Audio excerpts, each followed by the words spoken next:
किसी के घर में पैरालाइज अटैक पड़ा किसी को, जैसे लकवा कहते हैं, लकवा है ना, किसी लकवा पड़ गया है, कोई व्यक्ति बीमार ऐसा, तो अब करना क्या है, किसी को बॉडी में बहुत पेन रहता है, दर्द रहता है ना, तो अब उसको कैसे ठीक करें। तो ये जो काब है बॉडी में कहीं भी दर्द रहता हो उसके लिए है, और किसी को लकवा लग जाए उसके लिए है।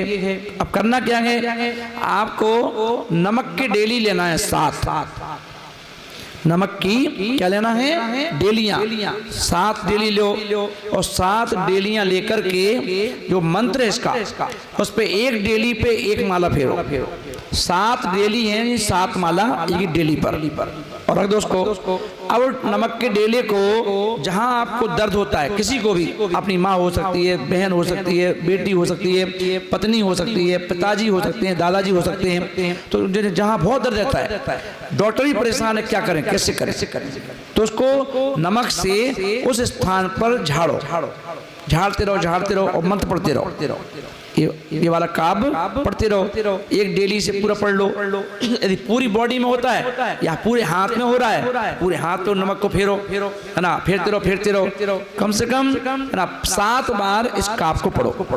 और वो नमक उठा के क्या करो, एक सादा पानी ले लो छान करके शुद्ध, और उस पानी में उसको डाल दो डेली को। फिर दूसरे नमक की डेली से करो, फिर तीसरे नमक की डेली से करो, फिर चौथी, फिर 5वीं, फिर 6वीं, फिर 7वीं है ना, 7 बार उसको करते जाओ, और उस पानी में डाल दो 7 डेलियां। पानी जब घुल जाए तो उस पानी को ऐसी जगह डालो जो किसी का पैर ना पड़े, जहां चाहिए डाल दो उस पानी को। आप देखोगे तो आप देखेंगे कि पैरालाइज अटैक जैसा मरीज भी है ना, यदि आपने अच्छे से विधि से कर दिया तो एक दिन में ठीक हो जाए, और आप अगर अच्छे से नहीं कर पाए तो है ना 2 दिन में, 3 दिन में, 8 दिन में ठीक कर लो। और मैंने अपने जीवन में ऐसे लकवा के कम से कम तो 50 से ज्यादा मरीज ठीक कर दिए। हाँ, जैसे नमक की डेलियां ली 7 है ना, नमक जी लाहौरी नमक जो अपन चौके में खाते हैं, तो अपने इतने बड़े डेले ले लो 7, छोटे मत लेना, इतना लोग जिससे उसको बर्फी जैसा पीस ऐसा। और जहां भी बॉडी में दर्द है, मान लो किसी का फालिस मार गया, एक तरफ का धड़ कमजोर है, तो उसको जैसे हाथ पकड़ा अपन ने, ऐसे हाथ पकड़ो उसके पूरे हाथ पे चारों तरफ फेर दो नमक के डेले को, और पढ़ते जाओ काब है ना। पैर है तो पूरे पैर में फेर दो 7 बार, 7 अलग डेली पर। एक डेली से पूरा अंग झाड़ दो, फिर दूसरी डेली से पूरा अंग झाड़ो, फिर तीसरी से अंग झाड़ो, चौथे डेली से करो। 7 डेलों से पूरे शरीर जहां है वहां कर दो है ना, और फिर पानी में डाल करके उसे ऐसी जगह धूप में, छत पे जो मेड़ बनी है अपनी, उस पे डाल दो जहाँ पैर ही नहीं पड़ेगा किसी का है ना, ऐसी जगह डाल दो। तो आप देखोगे है ना इसका तुरंत असर होता है, तुरंत कि वो ठीक हो जाता मरीज। कम से कम 7 दिन आपको करना पड़ेगा, 7 दिन करो है ना, और जितने अच्छे से करोगे उतना अच्छा हो जाएगा। तो ये इस काम के लिए ये वाला काम। अब देखो पढ़ते तो अपन रोज हैं 48 काब, पर पता ही नहीं है कि कौन सा काब से हमें क्या उपयोग करना है।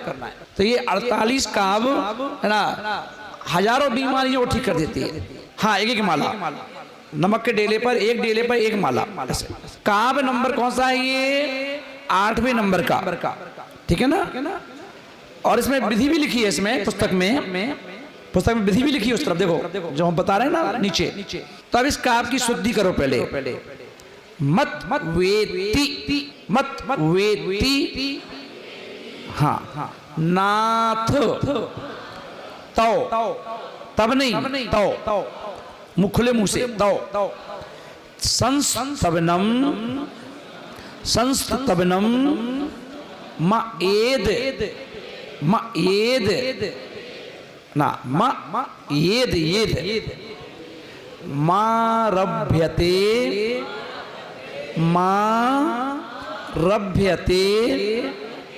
तनु। अब बड़ी तनु नहीं है, छोटी तनु है, तनु है ना। धियापि हाँ, तो प्रभावात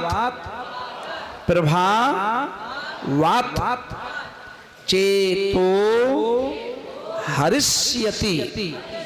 हरिष्यति सताम नलिनी दलेषु दलेषु दलेषु मुक्ता फलत। अब यहाँ पे फल में आधा दा जोड़ देना, फलत मुक्ता फलद द्युति मुपैति। बोलो मुपैति। हाँ, ननूद बिंदु, ननूद बिंदु। तो ये काव्य भी शुद्ध पढ़ना है, इसका भी ध्यान रखना है, मिस्टेक होगी तो उसका असर कम होगा। ऐसे मत वेति नाथ तव संस्तविनम एदो मारभ्यते तनुधियापि तव प्रभावात् चेतो हरिष्यति सतम नलिनी दलेषु। अब सु क्या छोटा वाला है, इसे दलेश को खींच दो, दलेषु मुक्ता फलत द्युति मुपैति ननूदे बिंदु। मुक्ता फलत द्युति मुपैति ननूदे बिंदु। हाँ, अब सब लोग एक साथ पढ़ो, एक साथ मैं शुरू करवा रहा हूँ, है ना। मत वेति नाथ, जितना शुद्धि पढ़ेंगे ना उतना चमत्कार तेजी से होगा, ये ध्यान रखना है। पढ़ने में शुद्धि होना चाहिए। आजा आजा। ओम ह्रीम अरहम नमो बीज बुद्धिडम झ्रौम झ्रौम नमः। ठीक है। नाथ यानी हे स्वामिन, इति यानी ऐसा, मतवा मतवा यानी मान कर, तनुधिया तनुधिया यानी अल्प बुद्धि वाला, जिसकी बुद्धि कम है, और मया यानी मेरे द्वारा, अपि भी इदम यानी यह, तव यानी तुम्हारा, संस्तवनम स्तवन आरभ्यते प्रारंभ किया जाता है, तब आपके प्रभाव से सताम यानी सज्जनों के चेता चित्त को हरिष्यति हरण कर लेगा। ननु निश्चित ही उद बिंदु जल की बूंद, नलनी यानी कमलनी के, दलेषु यानी पत्तों पर, मुक्ता फल यानी मोती की तुतिम कांति को प्राप्त होती है। अब यहाँ चमक क्या बोल रहे हैं कि हे भगवान, जो ये आपका स्तवन है यानी भक्तांबर स्तोत्र है, जिसे स्तवन कहते हैं, ये स्तवन जो सज्जन हैं, सज्जन लोग, मुनिराज, आचार्य, उपाध्याय, साधु, इनको सज्जन बोलते हैं, मुनिराजों को। तो जो सज्जन लोग हैं इनके मन को आकर्षित करेगा, है ना। ये भक्तांबर स्तोत्र आप सज्जनों के चित्त को क्या करेगा, आकर्षित करेगा। बोले कैसे करेगा, क्योंकि ये आपका प्रभाव है। बोले जैसे कमल के पत्ते पर, जो तालाब पे कितने पत्ते लगे हैं, और पत्तों पे जाके देखोगे झांक के तो पत्तों पे पानी की बूंद पड़ी है, तो पत्ता पानी को सोखता नहीं है, और जब पत्ता हिलेगा तो पानी की बूंदें पत्ते पे नाचती रहती हैं और चमकती हैं, है ना। तो बोले कि हाँ, तो बोले कि वो जल पर, कमल के पत्तों पर पड़ी हुई पानी की बूंदें मनुष्यों के चित्त को अपनी ओर खींचती हैं, है ना। ऐसे ही कई ये आपका स्तोत्र भी सज्जनों के मन को आकर्षित करेगा। ठीक है। इसका मंत्र है ओम ह्रीम अरहम नमो पादानु सारीणम झ्रौम झ्रौम नमः।